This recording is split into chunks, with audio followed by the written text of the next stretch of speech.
boy. Just be yourself. If people don't like you if you're being yourself, fuck them.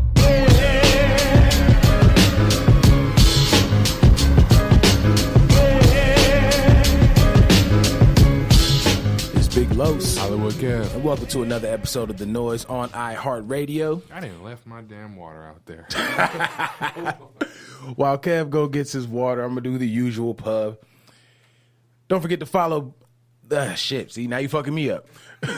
Don't forget to follow The Noize on iHeartRadio. Don't forget to follow all of the Beat Network podcasts on iHeartRadio as well as iTunes. You can go ahead and like the Facebook page, facebook.com/BeatNetwork1. Follow us on Instagram @BeatNetwork. Follow us on Twitter @Beat_Network. And check out BeatNetworkOnline.com and for all that good stuff. Yo, you going to get your water? Really fucked me up just now. I'm not even going to lie. I feel like you were just rattling off URLs. Just basically, oh, this, do that, do this. 567.com. Go ahead and get your numbers up. But on some more promo, Las Vegas listeners, we finally got everything locked in solid. All is good to go. Mm-hmm. Make sure y'all attend Beat Network's Toast to Tomorrow celebration, party, mixer, turn up, lituation. Yeah. You feel me? Somebody actually texted me the other day asking, can they twerk at the party? I'm like, yes. Twerking is welcome. Come through and clap cheeks. Do your thing. But anyway, if you are in the Las Vegas area, or if you know you're in LA and want to shoot up and come hang out with the people, December 9th, Saturday, at the Classic Jewel downtown. Mm-hmm. Soundtrack by DJ Omeezy, going to be in there spinning. Yeah, yeah. And of course, y'all heard Omeezy on Back to the Classic, so he's an avid supporter of Beat Network. Make sure y'all come through, man. It's $10 to get in. Mm-hmm. It's all advanced purchase. If you guys want to find out how to buy your tickets, make sure you go to the Facebook page. There is a promo on there for it. Just go to the Eventbrite page, buy your ticket, make sure you have all that stuff on you. We're going to keep names so you're not sneaking niggas in. I know how black folks do. And with that $10, man, you actually get a free drink. So your first drink is on us. It's on Beat Network. Come through and function with the family. That's going to be dope. Bro, it's going to be a very, very hype situation. I look forward to it. Absolutely. Absolutely. This took so much time to get built, and I feel like we've been teasing it slightly, talking about, we're working things out and stuff like that. Mm-hmm. And now we're here. Now we actually have it going on. Now it's time to get it popping. That's less than a month away. Yeah. Oh, no, we're about a month away. We're today's the 5th, right? Yeah, yesterday, Saturday, made it 5 weeks until the actual party itself. Yeah, so you got time, get spiffy when how you coming in there looking crazy. Exactly, dressed to impress. Go in there expecting to see something, cute, something fun to hang on to.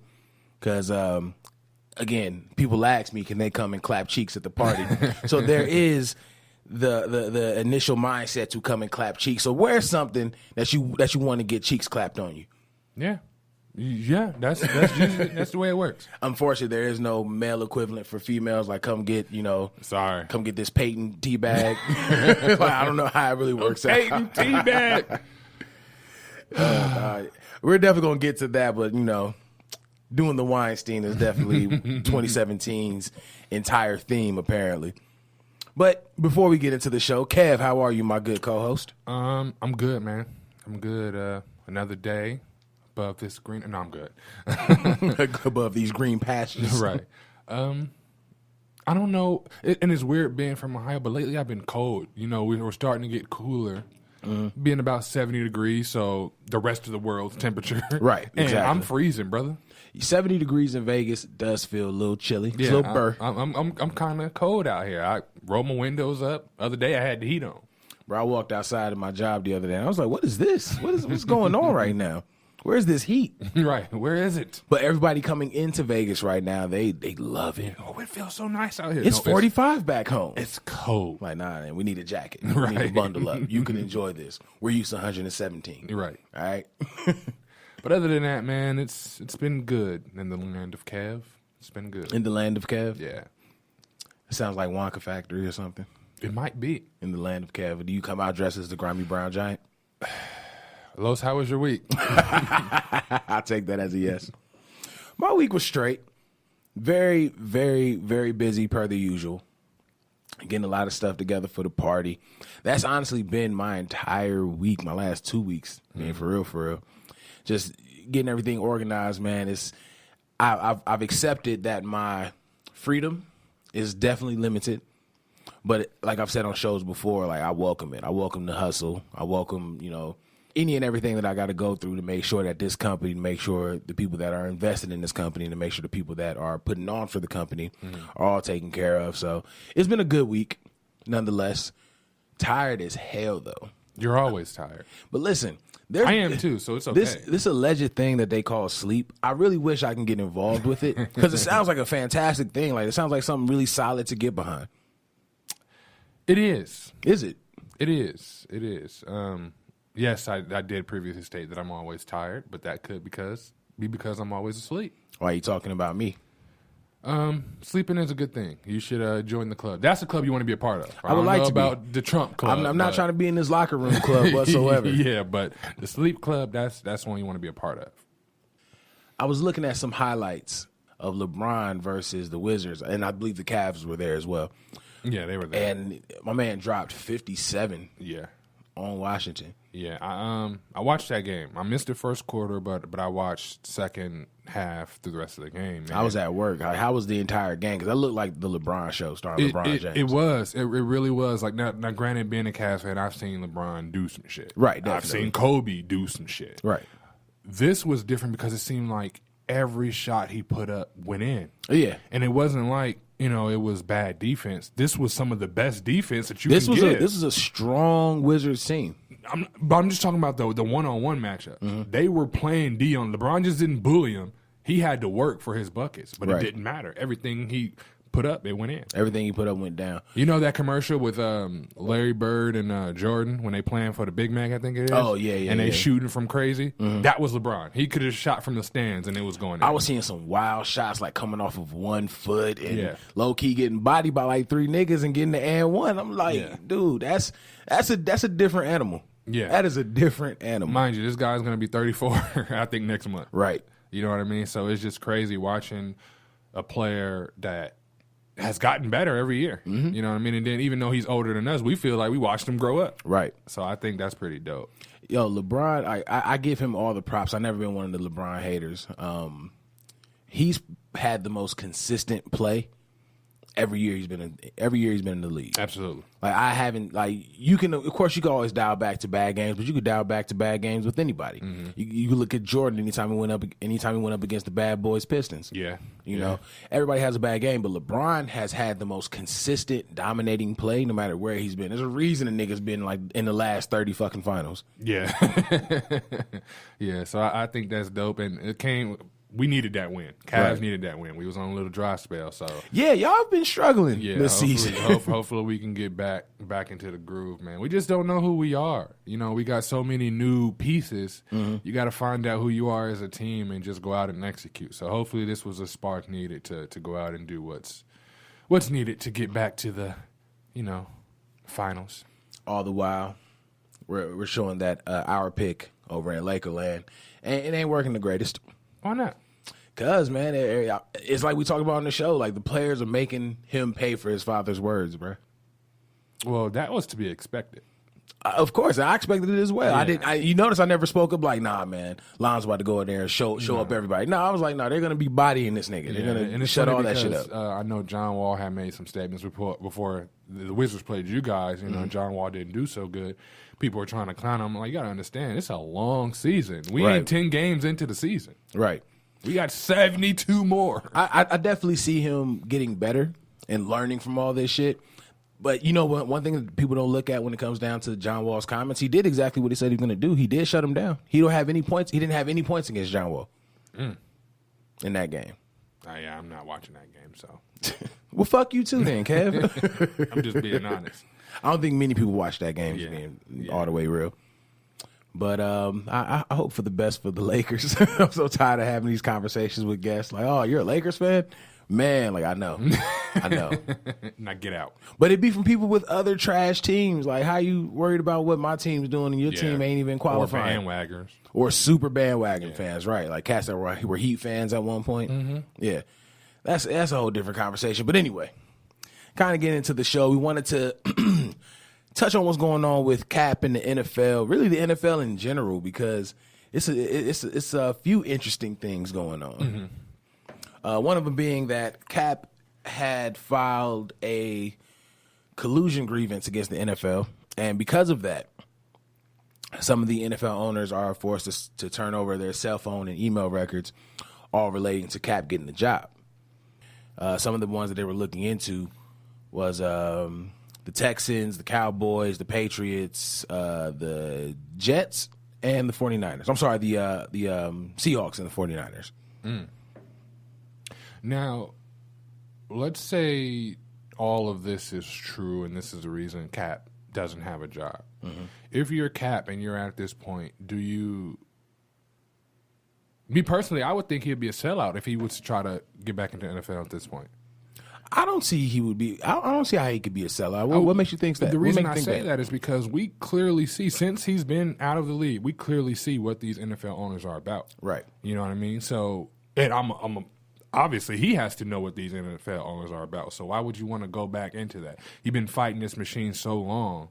You know what I mean? And now you're willing just to jump back into it. You've been fighting this machine so long. The machine has basically came out and said, we don't fuck with you anyway. Right. But you still want to work for the people. Like, I don't get that. I think that's a sellout move to me. I think it's a bigger picture situation, just dealing with having a job. As we saw with Tyrese this week, it's very important to get that bag. Yeah, absolutely. But at this point, Cap is like a hero.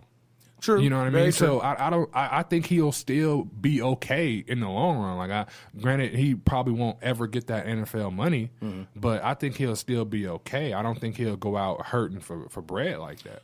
One of the most fucked up things with the Cap situation is because of his stance on everything. I don't think anyone's really running to put their money behind him.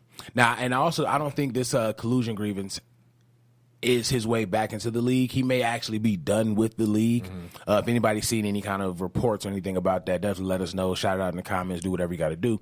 But I don't think he's trying to get back in the league. I think he just wants to continue to expose the NFL for who they really are. I think he really wants to make sure that people see, that people that have aspirations of getting in the NFL one day want them to see what these owners are all about. That they know that it's not about the players. It's like modern day slavery with really good pay. Yeah. I mean, hell, you heard what the owner, I think the owner for the Texans, when he came out and made that prison comment. Oh yeah, you can't let the inmates run the asylum. Yeah, that proved it right there. That tells you everything you need to know. And it's crazy because that was a day headline. The next day it disappeared. Of course, anytime you're talking about, a situation of social injustice or anything in that nature, American media tries to sweep it under the rug. They don't really want that kind of conversation to happen because we're supposed to be the land of opportunity. So when you see all these places that define what the land of opportunity is, not presenting opportunities and not treating people as equal, and abiding by the constitutional rights, it looks bad on us as a country. Right. That's why we're so quick to highlight everything else that's going on in the world. Like, yeah, shit's bad here, but look who just got blown up over here. You know what I mean? And shit, it's kind of sliding off subject, but I do want to touch on this while we are on the American conversation. So you saw what happened in New York. And when I was watching the news report and dude got out and ran, some of the people that were there, they was like, the first thing they thought was like, he looks black.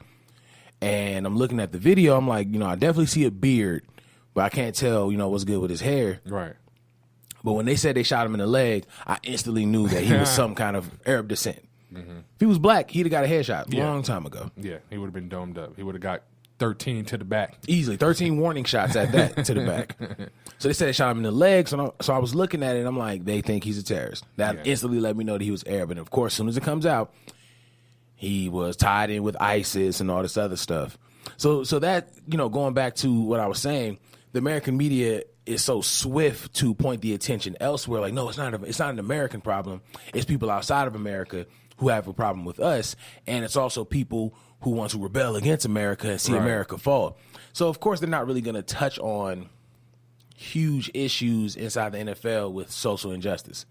That's just that's not what they're going to do because we got to uphold this image, this bullshit image, to be honest. Oh, yeah, it's definitely bullshit. Speaking of bullshit image, fucking Papa John thinking that his sales are falling because of the protest. When I don't really remember anybody really fucking with Papa John's pizza like that. Not like that. I mean, every once in a while I may get it, but Honestly, ever since the last time I had it, I stopped kind of messing with it. Dude, the only time I ever had Papa John's was because someone else ordered it. That's usually how it goes, though. Somebody else would order it. You had a pizza party at school. Exactly. I show up at somebody's party, or it's a pizza party at school, or somebody say I'm hungry and I want some Papa John's. I'm like, I mean, there are other options, but you're paying, so it's cool. We go ahead and run that. Yeah. And then, was it white supremacists saying that this is the pizza of all right? This is the pizza for They us. have their own pizza, bro. Can you imagine those commercials? Yo, they would be funny. Those would be some of the illest funny commercials. They're gonna have somebody take a knee in the middle of Papa John's. He's gonna get jumped. Papa John's come out. Better ingredients, better pizza, and really American. Papa John's. Hey, Jesus Christ. You know it's going to end up being a kid from Kid and Play dressed as Cap again. The kid really going for that bag. Yeah, he working. Cap don't want to do this, I do it. Anything Cap related, kid, like I'm coming in, I'm getting that Cap check. That's funny. That's funny as hell. Yo, he completely redefined the definition of capper. Oh, Lord. But yeah, man, the NFL has definitely been on some weird shit. Papa John is super on some weird shit. Really weird shit. And it's funny because other pizza chains, they was like, our sales aren't hurting because of the protests. And they're openly talking about like, I don't see how is this ruining pizza sales, because we're still doing great. Right. We're good over here. We're straight over here. I think it's just your pizza, partner. That's crazy that Papa John's is losing money, but Papa Murphy is still doing great. Right. Papa Murphy's like, nah, we're okay. Shit is straight over here. You know, even though they got to take their pizza home and make it their damn self. Right. We're still good. We're solid over here. That's funny. And now Papa John's is officially the pizza for white supremacists. You thought your sales was bad before? Niggas ain't about to sell a motherfucking thing. Do white supremacists eat pizza? Actually, come to right, because it's Italian, so it ain't, Like, do they the eat natural pizza? right. It ain't the natural white. But it might actually go up. Yeah, I remember we're in a pretty racist country. So now that you know this is the pieces for the this is pizza for the racist folks. That's true. That may help. Hey, that may have been his move the entire time. It got Trump in the office. Hey, they might be homeboys. They might be on one. Be on that same locker room talk. Exactly. That shit is gross. Oh, I can't stand these motherfuckers.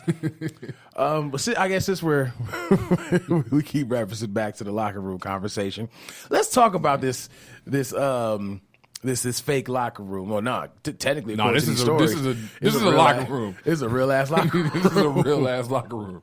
So it's a whole bunch of middle-aged men in bathrobes doing the towels, Weinstein, doing in a sauna, doing the Weinstein, sweating, smelling like wet dog and farts. Mm-hmm. It's a disgusting locker room, nonetheless. I guess since we're talking about doing the Weinstein, let's who's first? Let's start with Weinstein. How about that? So he raped a woman back in 2010, and you know New York got rid of their statutes of limitations law. Mm-hmm. NYPD feel like they got enough evidence to go after him for it. Make sure he gets locked up. And he allegedly raped the woman twice. So that's that. I remember I was telling you earlier about another woman that came out that worked with Weinstein. And this was crazy. He forced her into the bedroom.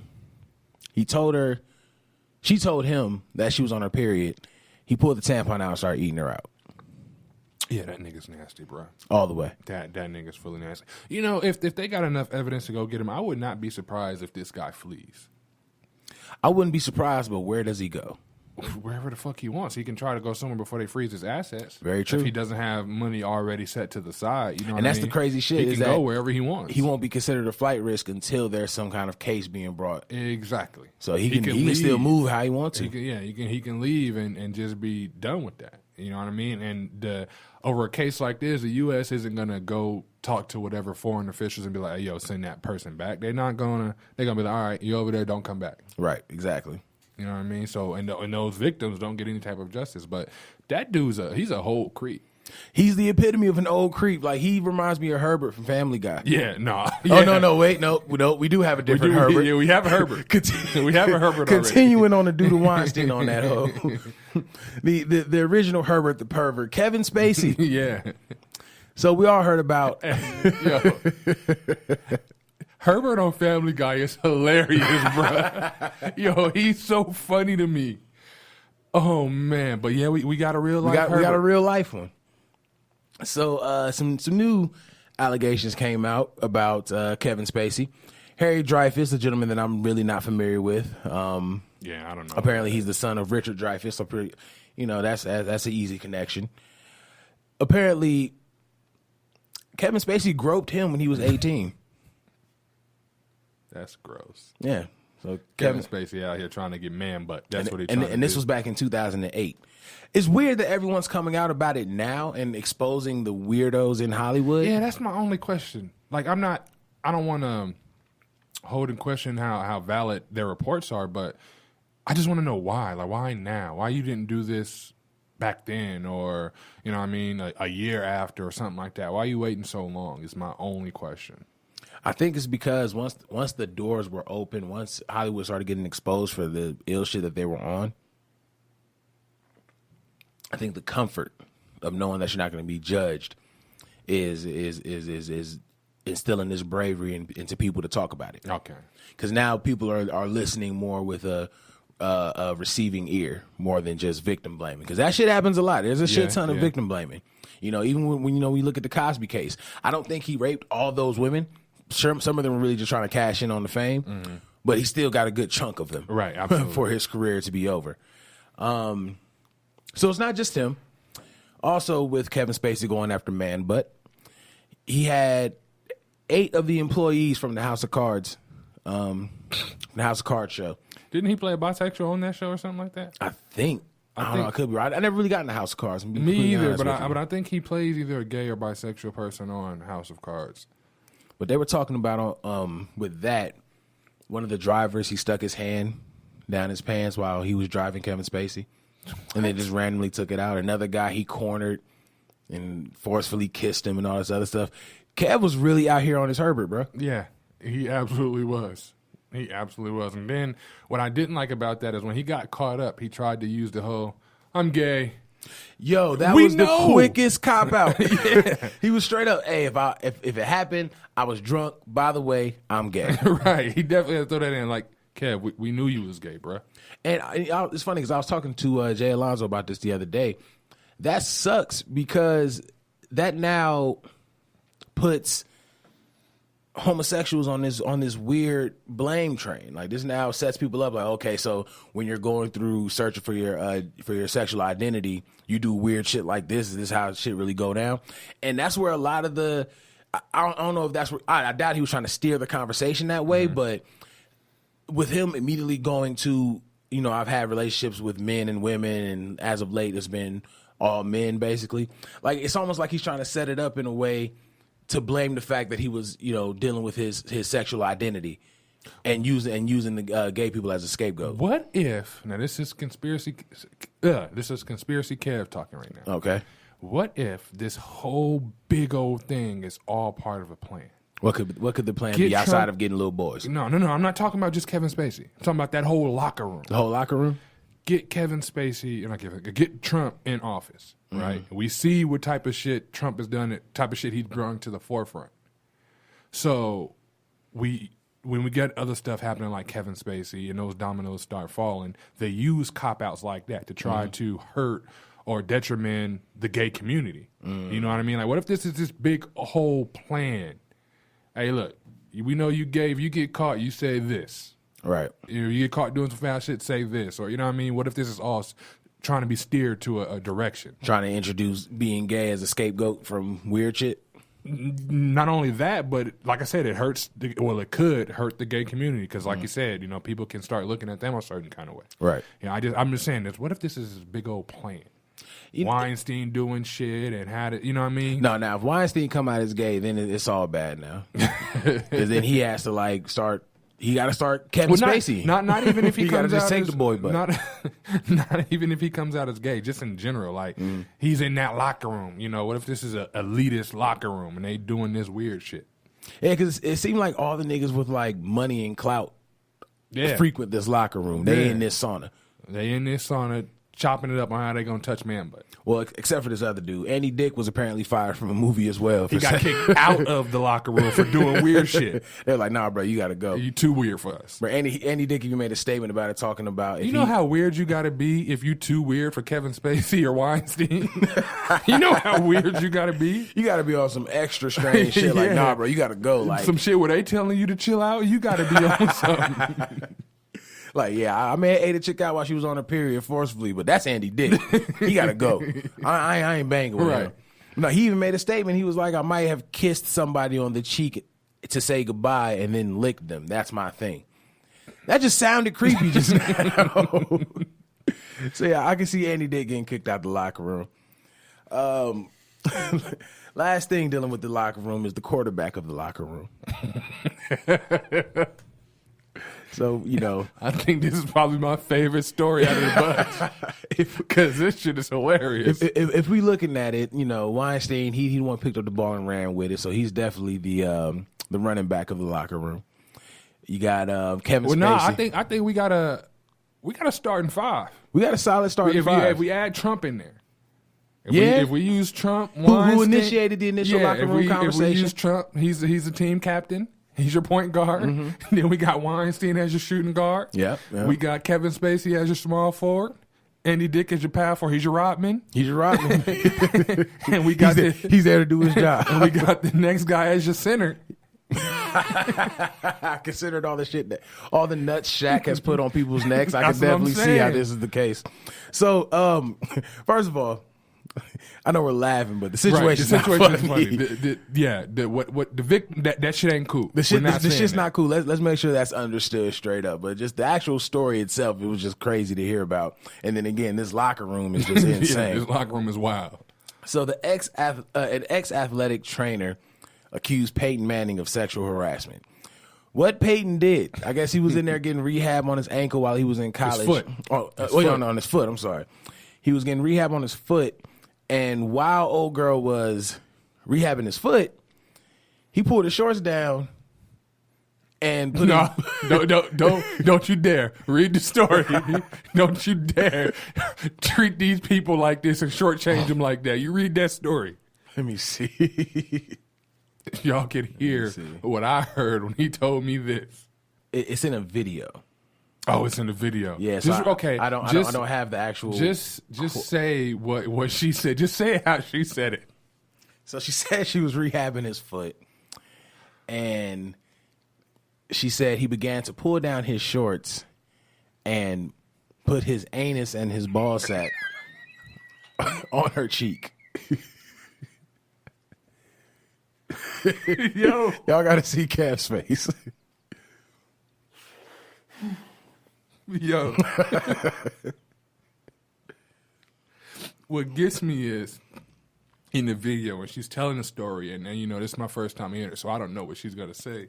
And she opens her mouth and she says, anus, dog. Just lost it. Because I instantly knew. It was a teabag situation. Shit. Doing the Weinstein, bro, it's legendary in the amongst the elitists. Man, in the locker room. What did he say? He was mooning somebody? Oh yeah, they have his quote here. He said, "I briefly pulled down my pants to so-called moon him.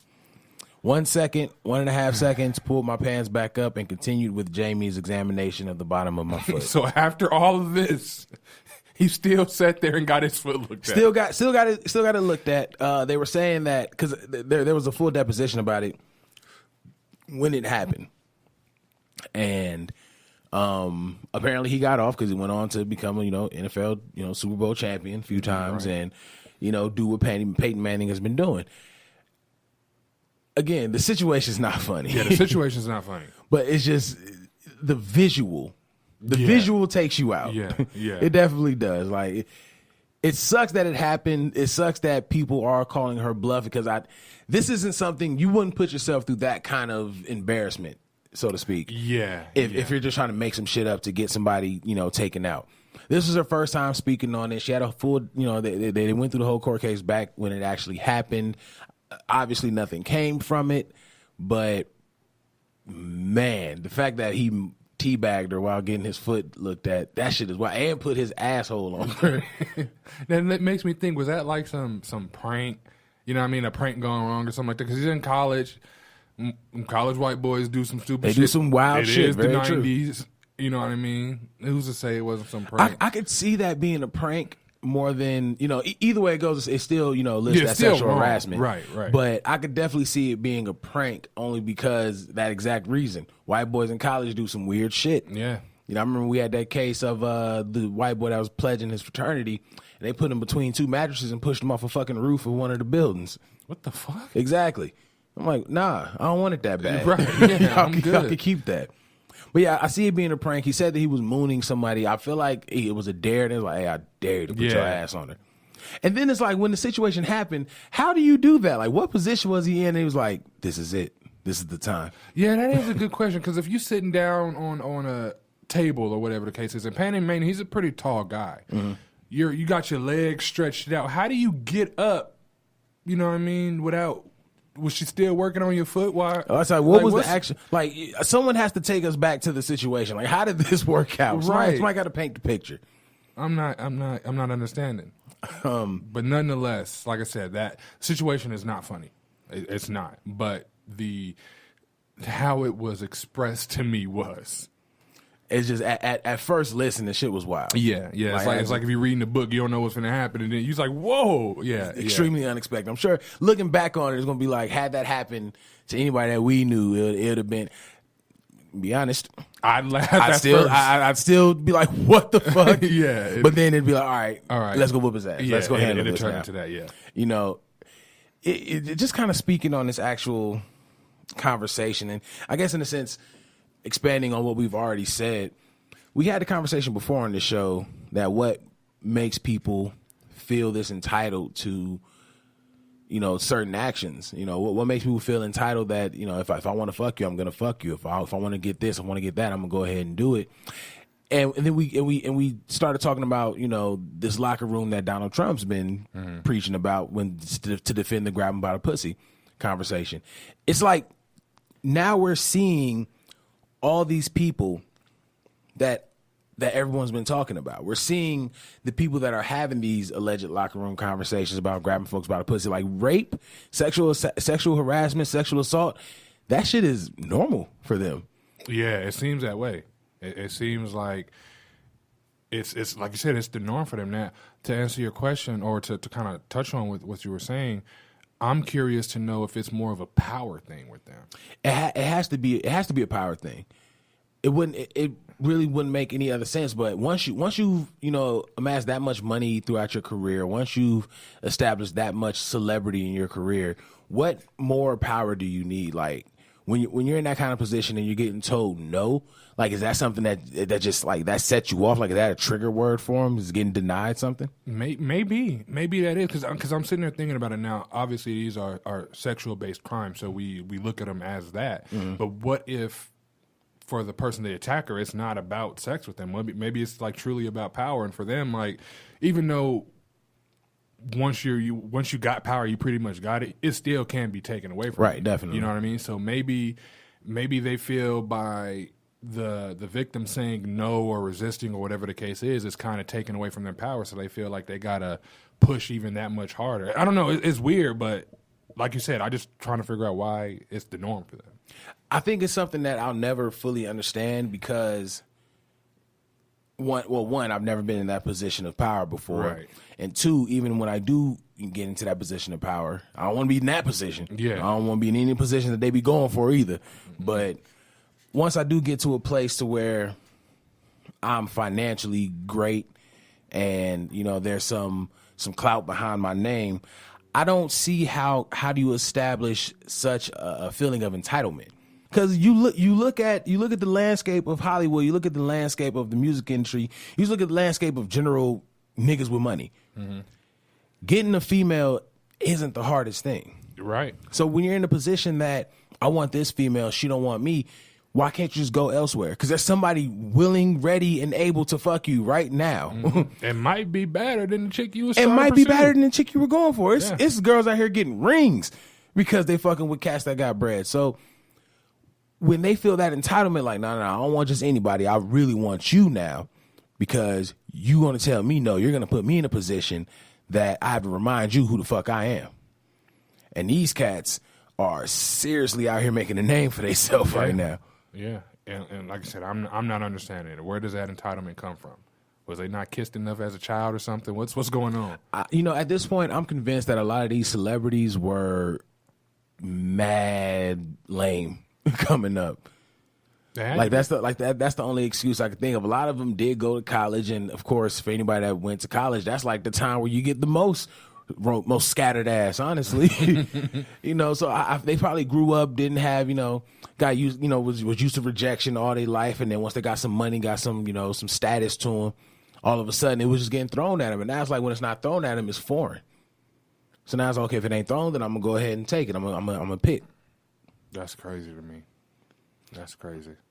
I can't even like try to formulate a thought process to match with theirs. It's just they need to be put away. Put them under the jail. Oh yeah, and we can forget about it.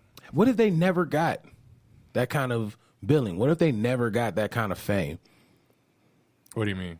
Like, would it just be full-fledged rape? Like, oh, if they never were that successful. If they never were that successful, like how do they operate in the everyday world? That's another good question. So it boils down to, is your actions coming from the success, or is it coming from this is just who you truly are? That's the gotcha. Because I have seen success turn people into narcissists. Like, I've definitely seen that. Mm-hmm. But when you look at how quick they go there, is it something that's always been in you? Is it something that you've always wanted to do? Or is it something that once you got the bag, once you got the fame, I feel I'm entitled to everything now? Maybe that's what it could be. Because maybe growing up, at least even for me sometime, well, back then when I was younger, you thought about if you grew up and you became this big celebrity, you literally can do whatever you want. Mm-hmm. As a kid or as a youth, celebrities seem untouchable. You see celebrities cheat the law. You know what I mean? You see them get the girl, they got the money, they got the cars, they got everything you could possibly want, and they're doing it however they want to. So maybe it's something that comes from the celebrity.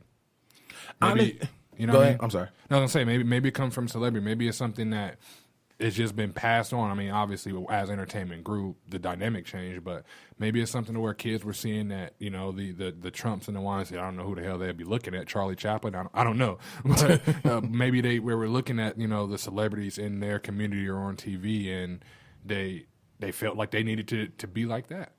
But, it's even funny. It's funny that you even mentioned Charlie Chaplin. Like, you look at cats back in those times where putting a woman through the ringer was the norm. That was a Tuesday for them. Right. Like women were getting smacked up, raped, the whole nine. Like that. Like it wasn't much. Wasn't too many rights for women at that time, and it's been an uphill battle for them ever since. And a lot of the guys that we're talking about, they grew up in that era where women didn't have much. That's true. You know what I mean? That is true. So that actually goes back to my initial question. Then answers my initial question. This has to be something that people have normally lived with, right? And if they, and if they didn't come up in that time, they were raised by parents who came up in that time. Absolutely. So they probably seen this shit in the household, like, and just the natural reaction to it all is, oh, I don't have to listen to what a woman says. I don't have to abide by her, request, or if she says no ain't nothing but a yes in a different language, right? So that you make an excellent point with that, sir. I can see how that can be the case, especially with a cat like Weinstein, who for sure came up around those times. Right, as I was saying it, that's the person I was thinking of. Like, Weinstein seems like he was the type that'd be in that household, or his dad, or that locker room. Yeah, or that locker room, where his dad or the men around him were just doing whatever they wanted to women. So naturally, he felt he could. Whether he was going to be successful or not, he probably already had that in him. Right. The success just made it that much worse. And it also makes you think, when do we see a change from it? Like, what's going to be, like, who's going to be in the generation that we actually get to the point where, like, you know what? No does mean no. Right. It's fine. She's not a bitch for saying no. What's crazy about this whole thing is, man, especially within our country, is a lot of this shit isn't going to change until time has been passed. You know what I mean? And the sad part is, we gotta hope we don't blow the goddamn world up before we can actually reach that time. That's the gotcha. You know what I mean? And what's really fucked up with that is that the time does have to pass, But in any kind of therapy situation, you have to address the past and you have to come to terms with it. We've been mind fucked for so long to just let it go, leave it where exactly where it's at. Like, it's gotten so bad. I've seen reports of people saying that racism is at its worst today because of Obama. Yeah, but their only defense to that kind of claim is the fact that he's a fucking black president. Like, in so many words, they say y'all put a black president in office and white people lost their shit. So we were supposed to just never speak on it again. We were supposed to just be quiet about the situations and act like this is normal. This is America. Everybody's happy. Basically we were. And what's crazy about that accusation is we're the minority. So you motherfuckers help put him in office, if anything. We're the minority for now. Well, yeah, for now. But I'm talking about in the terms of voting. Right. No, definitely. As far as putting Obama in office. And a lot of us don't vote. Right. But they said this. But when you got to remember though, when Obama got into office, they said that was the largest turnout for minority voters in years. Absolutely, I agree with that. But that doesn't change the fact that we're still the minority. We're still the minority. No, I hear you. You know what I mean? It doesn't change the fact that most minorities are felons and can't vote. Right. So either way, white folks, you guys had a large hand in putting him in office. Right. So that can't be the reason. It can't be. They're gonna find some kind of reason. Like, either way, the main thing is always going back to Obama and shit. When you got Trump, he always going back to quote crooked Hillary. I don't understand how she's still present in the conversation when she didn't win. You're in office. Everything that's going on right now is a reflection of what you're doing as president. Yeah, but see, Trump likes to point the finger. Oh yeah, because I don't know if you've seen the little and document. grab the pussy. Yeah, that too. I don't know if you've seen the little tax document. It was floating on Twitter. It mentioned Stephen Curry. Does it? It mentions. I read it. It mentions Stephen Curry. The line was like, "We hope to balance the taxes out for somebody that doesn't make the money like an NBA superstar Stephen Curry, like something like that." It mentioned his name in there. Wow. And I don't think it necessarily took a shot at him or anything like that, but they used his name as an example. And it's like, dude, you're the president. Why do you even feel like you have to do this? Because he's still a celebrity. And that's what it boils down to. It's still Mike celebrity. Pence is running this country. No one else but Pence. And Trump is literally just the orange face. Mm-hmm. He's just the face and the person that be like, all right, I did this. He takes the credit.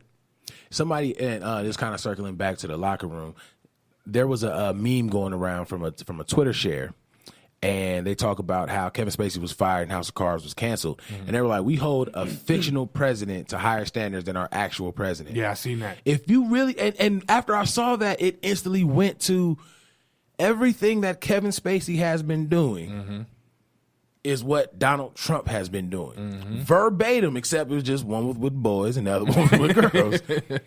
Verbatim is the same thing that Trump's been doing, and we put that motherfucker in office. Yeah. But everyone else is evil. That's why it always circles back around. Like, what other reason did you want this man in office except for the fact that he said he wanted to make America great again? And the times he's referring to were when minorities were we weren't shit. Not only when minorities were shit, I think Trump wants to put us back basically in like the Stone Age. In a sense, you know what I mean? Like to a millennial, the Stone Age for us is the 50s. Right. I think he wants to put us back in that particular time. Think about it. He wants coal mines. People want coal mines. I don't know why the fuck you would want to work in a coal mine, but people want that shit. You know what I mean? People want whites to feel like the superior race, how they did in the 50s and 60s. I think he wants to put us back in that time. Yeah, that's the only reason he got in. They're afraid because of that statistic that they're supposed to be the minority in the next 20 years. So they feel like they're losing their country. I mean, we've had this conversation on the show before. It wasn't yours to begin with. To begin with. Be more scared when Native Americans start clicking up and get right. when they start getting more numbers, then you might want to be scared. When you start seeing Native American numbers quadruple by the year, then you might want to start being worried. Because they out here fucking. A lot. Out here fucking, weak pull-out game, the whole nine. When they come back, then you may have some issues on your hands. Because you know we going to ride with them. I was going to ask you, what's up with your boy Tyrese? Yeah, so, Tyrese is going through some things. That's all that's going on with Tyrese. I do want to have a legit conversation about this. I am glad you brought it up. First, I want to do what we do best here on the Noize and talk some shit. So I'm sorry, dude. Just like the teabag situation, it's not funny, Right. but I couldn't help but cry laughing at the videos. Like, he really lost me when he said, "You're getting $13,000 a month. What more do you want from me?" that got me too. Because I instantly thought, I'm like, aren't you a motivational speaker? Aren't you the cat that's supposed to pull people out of the situation that you're in? And I understand, you got to check on your strong friends. You can't always, lean on the shoulders of those that are strong, because they do have stuff going on behind closed doors. Tyrese is a very, very strong example. But I don't think that's how you handle it. It was really an attention ploy. That's really how it came off to me. Yeah, to get on Instagram and cry hard, like out of the gate. Yeah, that's a little peculiar to me. It's very peculiar. And then it's like, you broke, but you're a part of one of the most financially successful franchises in the history of film. Well, we got to realize, rich broke ain't broke. You know what I mean? These are facts. You got to realize, a broke to him is probably like, nigga, that's bread to us.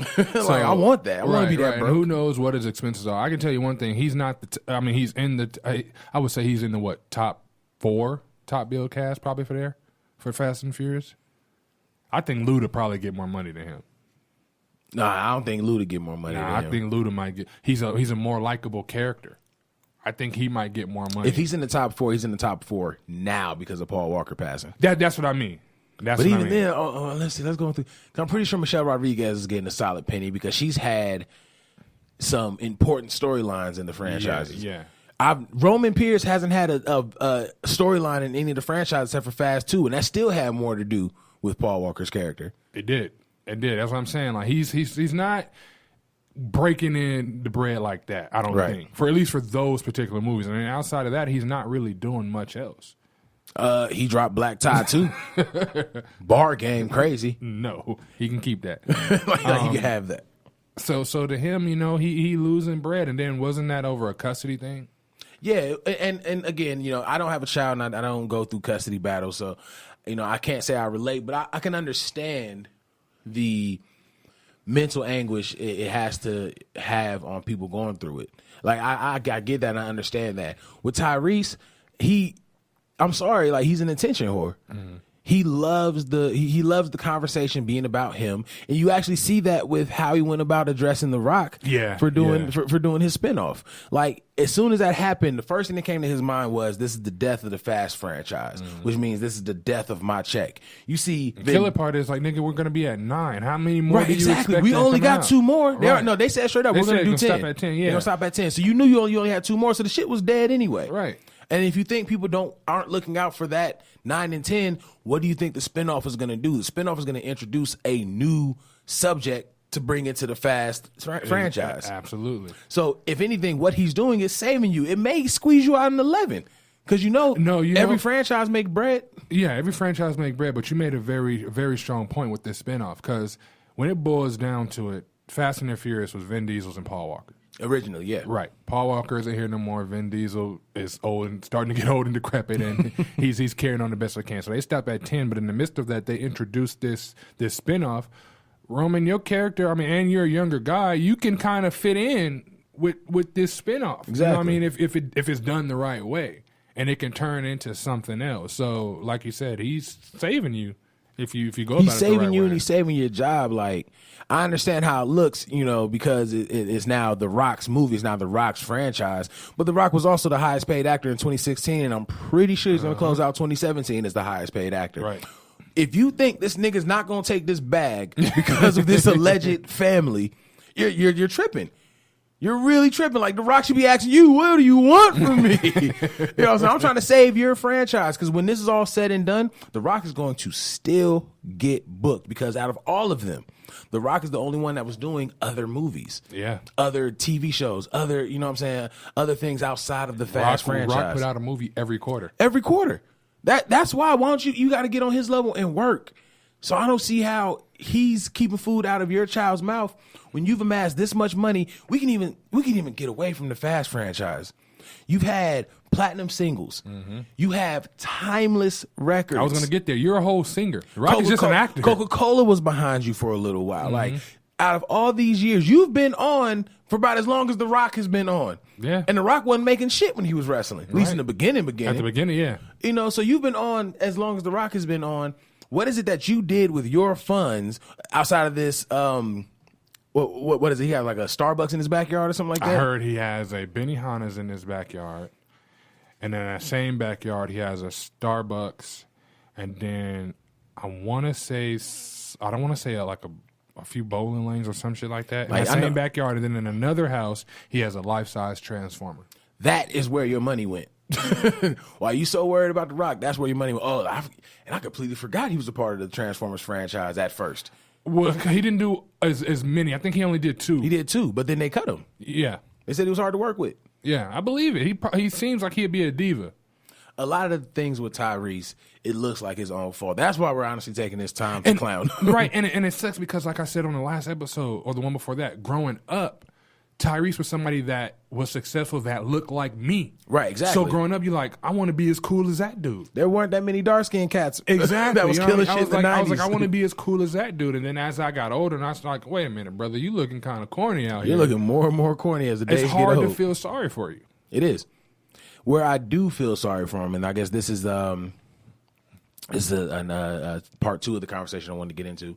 I'm not familiar with custody battles, but for everyone I know that's gone through something, it is a very mentally and emotionally draining thing. Tiresome. I could see that it pushes y'all to a place to where you could low key be in a psychosis state, to use a word for it. Yeah, it puts you in addition to that mental anguish that you spoke on. It puts you in an emotional state like you weren't good enough. You got somebody that you were with, or maybe you weren't with, that's telling you you're not good enough to raise children. And the courts are saying the exact same thing. Right. That's a swift kick in the nuts. You know what I mean? So it's a tiresome process. It's grueling. It's depressing, and you can become kind of that crazy bad guy, if you will. I can, and again, I can see that. So that's where I feel for him.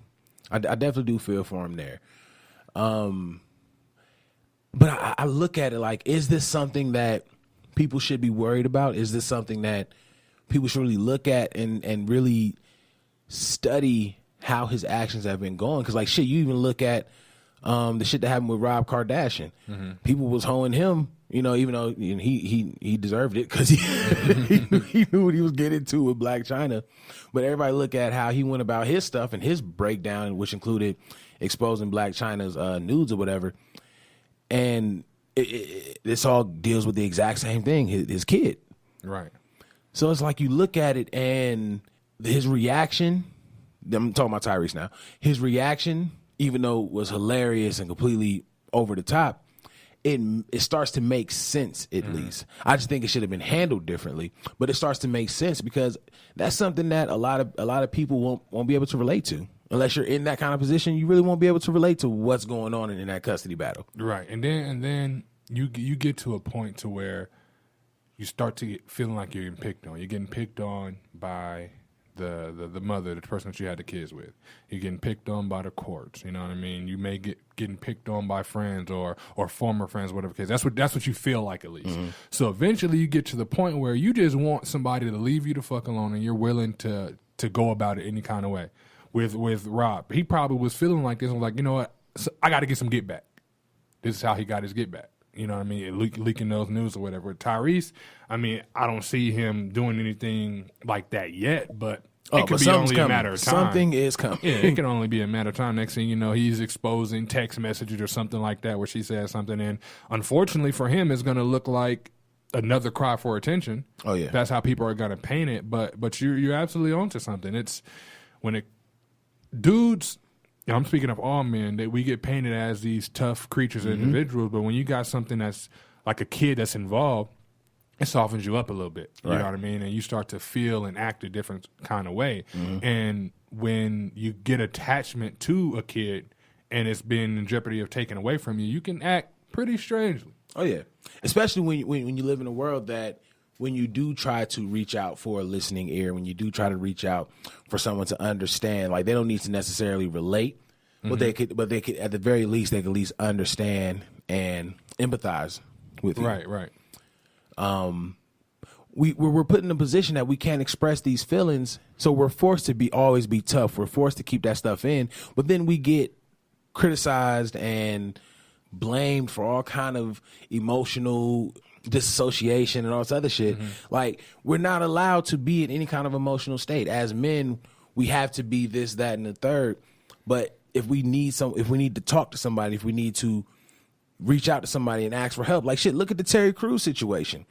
No one talks about it. Right. No one talks about it, and apparently they're about to go after, like, the studios are investigating the person they were talking about, but none of that is being spoke about because he's a man. He'll deal with it. You know what I mean? Like, we're not allowed to be in a position to put our feelings out there. Could be a number of things. It could be the way that individual is going about it. You know what I mean? If, for instance, like a Tyrese or something like that, how he went about that situation, you know, getting on Instagram, making videos. It could be that, or it could be we're just men in general. We just looked at as, I don't want to say like a superior being or anything like that, but we're looked at as like the dominant force in a sense. You know what I mean? So you're not supposed to show no chink in that kind of armor, if you will. So, and when you do, it's natural that other dudes make fun of you. Right. That happens a lot. Women too. Look at this clown ass nigga, so. But the same clown ass nigga that you was making fun of that was being emotional, you are upset at him if he shows no emotion to you being emotional. And 9 times out of 10, you're currently dating the real clown ass nigga because he's destroying your box and going out here and getting other boxes. Right. You look at a lot of the situations that black men go through, we really don't have each other's back all like that. You're right. Like we'll definitely let the next black man suffer in silence, you know, and we'll let the next black man do something fucked up to his girl. Like, we'll just let that shit happen. So it's like and then of course we'll kill each other. You know what I'm saying? We'll play each other, do all this other shit. So when you're actually trying to be a good dude and navigate the world, you really don't have anywhere to go. I can't turn to my fellow. Now we can, of course, because we got some solid men in our corner. This is just speaking as if I can generalize the whole for a little bit. You know, we can't go to our fellow man because 9 times out of 10 he's not gonna have any words for you because he's not gonna want to admit, you know, that he relates. He's not gonna want to admit that he goes through the same thing. We can't go to a girl because we're just going to be called bitches and emotional, and we're probably going to end up being the next conversation in a text group chat. So then it's like, what do you do with that? You know, what do you do in that mindset? You do what most men have been doing. You ball it up until that breaking point comes. And keep it going, right? That's usually what happens. I mean, like you said, we don't go to our fellow man because he's not gonna say nothing. He don't want to seem weak to us, right? You know what I mean? It could be for various reasons. He don't want to seem weak to us because his boy want to seem weak to us, just in case he views us as competition. Same with the women; they don't want to see their protector, if you will, as someone being weak. So you don't go to them. So you bottle that shit in, and it ends up coming out sooner or later. Oh yeah, always. Eventually, it's gonna come out. And me personally, learning from experience, I would rather wanted to get it all out in the open. You know what I mean? Where I'm calm and I'm collected about it, because the minute it turns into like a pot boiling over, it's all downhill from there. Now you crying on Instagram. 13,000. What more do you want? That would never not be funny. Fuck with the whole situation going on. That's going to always be funny to me. As a matter of fact, the day we get some drops in this motherfucker, that will be one of the drops. What more do you do you want from me? Hey, we got to get drops before Button Podcasts get dropped. Before they get that drop. Because they got drops. And I can see them having that drop. It's coming. Now, once I figure it out, trust me, they are coming. Yeah. If that podcast don't have it by next week, we good. We good. We straight. Ultimately, man, I feel for Tyrese. I do feel bad for him. But at the same time, how he handled the situation was definitely on some sucker shit. Yeah. There were other ways to handle it. I know you got homeboys. I know you got family members. And you just... Where is his homeboys in that? Does he not have homeboys that well, apparently he has billionaires and millionaires as friends, but where are they?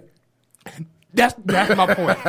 That's my point. Like, somebody got to reach out to him and be like, yo, you moving the wrong way. Let's try this and see if this works. You know what I mean? I'm here for you. We boys. Let's try to get through this together. Like, because he out here doing sucker shit. You also got to remember, though, Hollywood love is fake love. You look at... It don't have to be Hollywood. It could be... I'm pretty sure he got friends that's been down from jump.